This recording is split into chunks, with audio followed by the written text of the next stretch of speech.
In the fading light of a dusty western evening, the train whistled its sharp cry across the plains, smoke curling high into the crimson sky as the iron beast rolled along its tracks carrying hopes, dreams, and desperate hearts to towns still carving themselves out of the wilderness.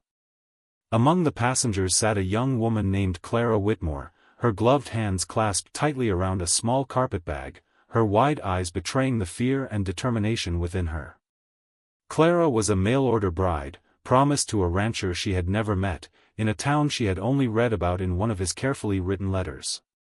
She was a woman of modest means from the East, and the idea of becoming a bride to a man in the far frontier had seemed like a lifeline, an escape from poverty and loneliness.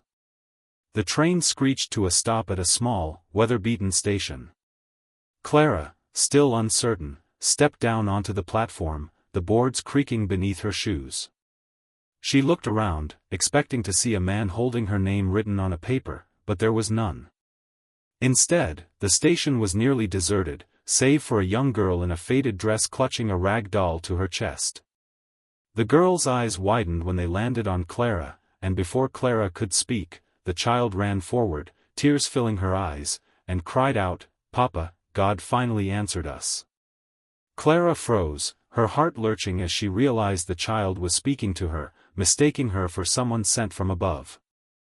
A rugged man, tall with sun-worn skin and weary blue eyes, stepped forward from the shadows. He had not been waiting for a bride, but his daughter's desperate plea pierced through him.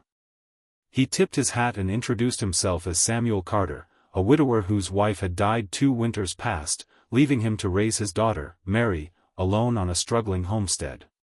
Clara explained she had gotten off at the wrong station, that she was bound for a town further west. But Mary clung to Clara's skirts, whispering that she had prayed every night for a mama, and now God had sent one. The words, innocent yet heart-wrenching, settled heavy between them. Samuel, though reluctant, offered Clara a place to stay for the night, for the next train wouldn't come until morning. Clara, with no other choice, agreed. That night, inside the small cabin lit by the flickering glow of a lantern, Clara learned the hardship Samuel had endured, the endless drought, the loss of his wife, the weight of raising a daughter in a land that could be as cruel as it was beautiful. She also felt the child's warmth, Mary's tiny hand wrapped around hers as though she belonged there. One night became 2, 2 became a week, as storms delayed the train. In those days, Clara found herself mending clothes, cooking meals, and laughing with Mary as though she had always been a part of their lives. Samuel tried to keep his distance, reminding himself she was promised to another, but his eyes betrayed a longing he could not hide. Clara, too, felt a pull she hadn't expected. The man she was bound to by letter was a stranger, but Samuel was flesh and blood, a man who fought for every day, who carried both strength and sorrow in equal measure. When at last the train came, Samuel drove her to the station in silence, his daughter clinging to her side until the final moment. Clara stood with her bag, her heart torn, staring at the train that would take her to a future she had committed to on paper, yet not in soul. Samuel tipped his hat again, his voice low, "Safe travels, ma'am." Mary sobbed, begging Clara not to leave, begging her to stay as her mama. Clara's heart shattered. The whistle blew, the train hissed, but Clara did not move. With trembling hands she set down her bag, turned to Samuel, and whispered, "Maybe God answered all of us." The weeks that followed were filled with adjustment, doubt, and hope. Clara chose to stay, not as a guest but as a woman ready to build a life in the unforgiving West. She and Samuel worked side by side, repairing fences, tending crops, raising Mary together. At first, townsfolk whispered, suspicious of the Eastern woman who had arrived by mistake and chosen to stay, but over time, they saw the truth in her devotion, the way she breathed new life into the Carter household. Samuel, though still cautious, found himself falling for her steady courage, her laughter that softened the rough edges of his days, and her tenderness with his daughter. Clara discovered strength within herself she never knew she had, her hands growing calloused, her heart growing rooted in the land and the family she had stumbled upon by fate. But the past did not let go so easily. One day, weeks later, a man arrived. He was wealthier, dressed finer, but his eyes were cold, his smile more a possession than affection. He demanded to know why she had not arrived, why she had chosen to remain. Samuel stood beside her, silent but protective, his jaw clenched as though preparing for a fight.